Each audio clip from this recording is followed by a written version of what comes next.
Hello, everybody. Happy Wednesday. Welcome into another edition of PTN Extra. I'm Evan Kamiko. That's Mike Irwin. Mike, it's a big week. Week 2, Week 1, Arkansas football. If you didn't know, we're talking football. I bet you all could have guessed at home. Arkansas football, 70-0 win last weekend, I should say, last Wednesday? I think all the days are a little messed up right now, don't you think? Yeah, because of the way they're playing. It'll stabilize now. I hope so. Now they play on Saturdays. They played on Thursday, beat UAPB 70-0. We'll get into Oklahoma State in a second, but give me your overall reactions to that win against UAPB. Well, it's difficult from a standpoint of the fans because their natural inclination to say, boy, these guys were terrible, and you don't give Arkansas much credit. I've been trying to say ever since that game that you can learn some things about that game. Fans who are trying to say this doesn't prove anything are wrong. Arkansas had not had a blowout win that big in 95 years. So when you do something that you haven't done in 95 years, I don't care who the opponent is. You can't convince me that's the worst team Arkansas has played in the last 95 years. But we don't know, we won't know for a while how bad that team was. But a lot of SEC teams had games like that and won big. So I think you can. The fact that they scored on every possession and they had their second and third units in there in the second half and they scored, and so you had 10 straight touchdowns, which never happened before, and then all three of those units pitch a shutout when they're on the field, I think it means something. Yeah, absolutely. To your point, Alabama won big, Ole Miss won big, Missouri won big. I can go on and on. It seemed like almost every SEC team won big. Texas, another one of those teams that ended up winning pretty big. Now, when you're online and you're seeing all those fans coming after you saying, no, this isn't right, this isn't what they should do, this doesn't tell us anything, to you, what's the message that you want to get out there when it is, no, well, look, they did something incredible. They did something we haven't seen in almost 100 years. Well, you acknowledge why they feel that way, some of these fans, because they're mad about last year and they're mad about some of this goes all the way back to, Chad Morris and then last 2 years under Bielema. So there's a lot of anger built up. And I understand that, but don't be ridiculous. Don't say stupid things like, this quarterback, he needs to do better because, he's completed 70% of his passes. He was ranked in the top 10 of QB quarterback ratings for last week all over the country. He did some things. If you say, for instance, as one fan said, you might as well have not even played this game, just scrimmage, just stay at home and scrimmage. Things like that are silly. Yeah, and it's, again, what's the point of staying at home and scrimmaging? Again, when you're seeing these guys every day, what good does it do for you? It doesn't do much good. If you're Landon Jackson, man, you're like, I want to get after the quarterback, even though, he only had one tackle for a loss in that game. He didn't even play super well, but the entire defense as a whole really stepped it up in that game. Yeah, and that quarterback had not been hit, so that's always a big deal. I remember years ago, Arkansas had a new quarterback in the spring, and he looked awesome. I'm not going to name him because I don't want to embarrass him, but he was looking great, running all over the place, doing all this stuff. And then in preseason camp, the same thing, because he was wearing a green jersey and they couldn't hit him. He gets into the first game of the year and he starts getting hit and he starts fumbling and doing all these things. So it's always a shock when you haven't been hit all that time to suddenly be exposed like that. And Taylor Green handled it really well. So yes, there is a value, no matter who you're playing, to playing a real opponent as opposed to scrimmaging again. The whole thing was silly when that was suggested. Safe to say, Mike Irwin, your confidence level is up as we get into this Oklahoma State game. Well, at least I learned some things about it. My confidence level was up the minute Bobby Petrino was hired, all the way back in last December. And then watching what they did in the spring and then watching a lot of stuff in the fall, especially when you see the back and forth, you see really good plays by the defense and the secondary, then you see really good plays by the offense. That's usually a good sign when both sides of the ball are making big plays. And that's why I thought this team was going to be better. I don't know how much better, and the schedule's probably tougher this year, so I don't know what that translates to in terms of wins, but they're better. Look, I think we can both agree. I think the schedule is going to be what holds this team back when it comes to the amount of wins. On paper, if you look at this Arkansas team, and we've talked about this in the office behind the scenes, they look better on every facet, at least on paper. They showed that in game one. But when you're talking about 7 ranked teams in a schedule, that's really where it comes to. Yeah, Arkansas can be improved this year, but is their schedule going to allow them to win the games and to keep Sam Pittman's job? Yeah, and you're looking at some of those teams and you're just asking yourself, where's the win? Because you got Oklahoma State, then you got all these SEC teams that look as good as they did or more. you look at Texas, you look at Tennessee, you look at even Mississippi State had a big win, so a big blowout win. So I don't know. We'll just have to see. And I've always believed this: injuries determine a lot. If you keep Taylor Green healthy and Jaquindon Jackson healthy, and you keep those offensive linemen starting each week, and you don't have to do a lot of subbing, then I think they'll be fine. But you got to worry when you start getting injuries. Yeah, and first, before we even get to any of that SEC slate, a trip to Stillwater this weekend to play Oklahoma State. Oklahoma State beat San Diego State, won an FCS powerhouse, 44-20. Mike, just your initial thoughts on this matchup. Well, I really liked what Gundy said in his press conference. He said they're actually pretty good, but he said we looked, and when we were preparing for that game, we felt like they had maybe 7 players. That would be on both sides of the ball. Maybe 7 players out there that could play in a power conference. So that means a lot of guys out there that can't. And he said, considering all of that stuff, he said, and he was talking about Arkansas, he said the difference is now we're going to be going up against a team with an offensive line as big as we are. Now we're going to go up against guys that are as big defensively as we are. And so that's the difference. And so I was impressed with what they did. But my observation of South Dakota State was, yeah, they're pretty good, but they're just overmatched. In Oklahoma State, they're just loaded. That's the problem with playing those guys. They return, depending on how you do this technically, about 17 of the 22 starters. Mm-hmm. That's unbelievable. And all 5 offensive linemen, and then they went and got people out of the portal to solve other problems. So this team is experienced, it's loaded. Sam Pittman said, hey, we're not going to fool these guys with schemes. We're not going to go up there and do a lot of movement stuff, and their linemen are going to jump, and we're going to cause them to be confused. He said, we will have to line up straight up and whip those guys. And he said, that's a challenge. And it's a test to the physicality of offense. We thought, and the defense for Arkansas itself, we thought last year the physicality was going to improve. We didn't really see that in the regular season. This year, it's really a question, especially with this game. Look, this is the first measuring stick for Arkansas. Where are you right now when it comes to Power 4 teams and the SEC before you get to SEC play? Can you go up and go toe-to-toe with a team like Oklahoma State in what is going to be a hostile environment in Stillwater this weekend? And that's the big question, right? Physicality. So what on the offensive side and what on the defensive side do you need to see from the Hogs this weekend, whether they win or lose, to be confident that this team can make a bowl game in a couple of months? You need Taylor Green to, I assume he's not going to have the day that he had against UAPB, but you need him to be able to have some big plays. And you need their running game to work some, not all the time, but some.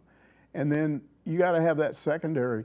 The thing I think they can stop their running game. South Dakota State lined up and pretty much stopped their running game. They slowed it down but then what they do is they just throw on you because they've got all those speedy wide receivers. And I think that's what I'm looking at. How does Arkansas's cornerbacks, safeties, guys on the edge, how do they handle their speedy receivers? Yeah, just to read some stats for me from last weekend in the Oklahoma State-San Diego State game, San Diego State. I keep doing that. I did that all weekend. Yeah, South Dakota State. It's the SDSU right. that I think are messing me up. But Oklahoma State was able to rush for 149 yards. They were able to pass for 245, so a really big day in the air for Alan Bowman as well. Ollie Gordon, 2 touchdowns, 3 total. It actually says 2 on the ground, so 2 on the ground. He had 1 in the air as well, I believe.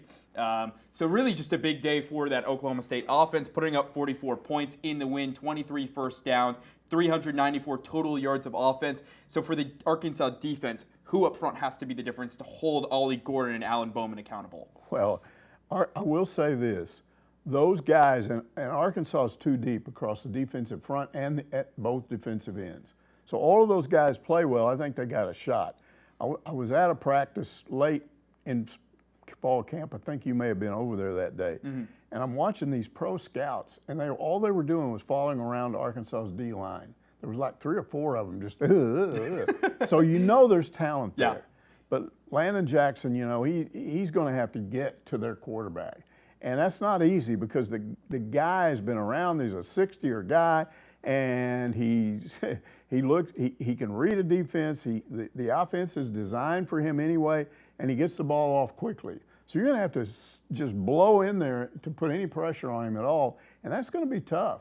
Yeah, I think to your point, I like you went with Landon, Eric Gregory, another one of those guys. But I think it's going to come down to the three guys in the middle, those linebackers, of being able to clean up potentially a mess that the defensive line might give up, whether that's Ollie Gordon getting into the secondary. Right. So really, I'm looking at Xavier Sori, Brad Spence, Anthony Switzer to see how big of a day can they have against this rushing attack. You know, Alan Bowman's got a big arm. It's going to be really exciting to see some of the Arkansas secondary going off with the speedy wide receivers at Oklahoma State. But I got to say, I think, again, it's the linebackers that are going to make a difference in this game. That's another big factor. But look, there's something else at play, and Arkansas took advantage of it at War Memorial because it's not a loud environment. But that is this whole thing now where you've got the iPads and you've got the helmet communication system, and so you can communicate and you can bring guys over to the sideline and actually show them. I think that's what was the difference between Taylor Green in the first quarter and the second quarter. I think Bobby Petrino had him over there and said, look, here's what you did wrong on this play when you had that incompletion. Yeah. You need to do this. Okay, I don't know that it works that well at T. Boone Pickens Stadium because it's one of these weird places where there's like that much room between the edge of the field. And so, as Pittman put it, you're going to have guys hanging. The other team's fans are going to be hanging over the edge of the stands, and they can almost reach out and touch you. So he said, our coaches and players have to understand that they cannot let them distract them. I remember Arkansas played Vegas one year. And everybody thought it was going to be a nothing game, but it turned out that the stadium they played in was like that. And there were guys just screaming it. And the Arkansas players weren't used to fans just openly cussing at you and challenging you. And there were two or three of those guys that turned around and wanted to fight people in the stands. You got to have discipline. You can't do that. You got to ignore these people, but they're going to be right there a few feet away from you yelling stuff at you. Yeah, and we can't forget as well, this game could very well come down to a field goal. And that's another big thing for Arkansas was we didn't really see Ramsey kick any field. We saw him kick no field goals because they only scored touchdowns. So what's going to happen when the kickers are under pressure? Will it be Shipley? Will it be Ramsey? Last week it was Ramsey. You know, this could very well come down to a special teams kick of 45-plus yards, and Ramsey's got to go make it for the win in that intense environment. Yeah, and we saw some extra points that kind of looked like a little wonky two or three times, like it goes off to one side. So yeah, absolutely. I mean, that's an unknown factor until we get used to seeing whoever it's going to be, whichever one of those guys. Because Arkansas, the one thing you can say about the last 3 years, they knew who their field goal kicker was. It's definitely not as nice having Cam Little, not anymore, than having Cam Little and being able to say, oh, he can go out and hit a 50, 60-yard field goal. Mike, let's switch gears as the last topic we'll bring up on PTN Extra Day. Baseball, the college baseball series where Arkansas goes to Globe Life Field is back for another year in 2025. Here's a look at the 3 games Arkansas has, and 2 of them are really familiar opponents. K-State, the team that knocked them out in the Fayetteville Regional this year, they play them at 7 p.m. on February 21st of 2025. Then the next day, TCU, another night game at 6. Then finally, Michigan at 11 a.m. That Michigan game last year, Mike, 4-3, very close game. Mason Molina started that one last year. Yeah. What do you got your eye on about this series as we're 5-6 months out? Again, those 2 night games against the last 2 teams that knocked you out, you're going to draw a lot of Arkansas fans to the thing live, and a lot of people are going to be watching it because they want revenge. Well, do they get revenge, you know? That'll be a real early look at this team and how good is this team. So they're getting tested right off the bat. I like that. I like the fact that Van Horn he doesn't try to get out of things like this. He wants this. Yeah, and that's the way to test this Arkansas team. When you look at, the last couple of years, the Hawks have been so good in the regular season, and then you get to the postseason, and then the questions start to come. They haven't been in the College Baseball World Series since 2022, which for some Hog fans, that feels like an eternity. For me and Jacob, who are new here, we just haven't experienced it yet. So the question is, what good does that do, especially because, look, K-State's not going to be the same as last year. Kalen Culpepper was a first-round draft pick. TCU didn't even get to the NCAA tournament last year either, so it's going to be a really different kind of environment, but nonetheless, Mike, should be fun. If you remember Oklahoma State last year, that game they lost on that Saturday, not to mention Oregon State, another of those demon-crushing games, a top 5 matchup at the time. Hagen Smith had 17 Ks in that one. Yeah, what goes on in Arlington's not going to have an impact on the end of the year. It's just a great way to get it started and get everybody excited. Baseball, more than any other sport, is just a marathon. It just goes on, and there's little peaks and valleys. You're rolling along pretty good, and then maybe you have a couple of series where you're not. And then you can be playing really well right up to the end, and all of a sudden, it just goes away. It's like somebody pulled the rug out from under you. So baseball fans, college baseball fans, have to be just very, very patient. They just kind of sit back and wait. And believe me, when postseason play rolls around again, if Arkansas has another regional, those fans are going to be going, eh. They're going to be a lot like these football fans. They're going to be saying, we're not going to get out of this. Van Horn will fold. They won't win it, you know. Yeah. And so it's almost like you got to get back. You got to get to Omaha again before you're going to make some of these people happy. Yeah, absolutely, and it should be an interesting year. A lot of turnover on the Arkansas pitching staff. No more Mason Molina, no Hagen Smith, no Brady Tigert. So a lot of names have to fill in, and we'll be curious to see where Arkansas is. They'll host Oklahoma State here in Fayetteville during that football bye week for those 2-game series, 9 innings one day, 10, 11, 12 the next day. That's what head coach Dave Van Horn said. But overall, last thing before we go, your expectations really early for Arkansas baseball. Yeah, I mean, you always expect they're going to be pretty good. I hope the 2 games against Oklahoma State come about, because they have a history of these fall games of scheduling them, and they don't ever happen. So I hope this one actually happens, because I think it would give us a much better look than going over there and watching these scrimmages that we always see. And a few fans show up for that, but it would be nice to see. I don't expect it to be full, but 3,000 or 4,000, 5,000 fans at a fall ball game against an actual opponent. That would be good, and I think it would show us a little bit anyway. Absolutely, especially the Hogs get to return Kendall Diggs, a name everyone thought would be gone, but he's back for another year. We'll see how Ryder Helfrich steps up. Same thing with Vahiva Aloy. But that is going to do it for PTN Extra on this Wednesday. For Mike Irwin, I'm Evan Kamiko. For our amazing production crew, thanks for joining in. That is going to do it for PTN Extra. We'll see you next week.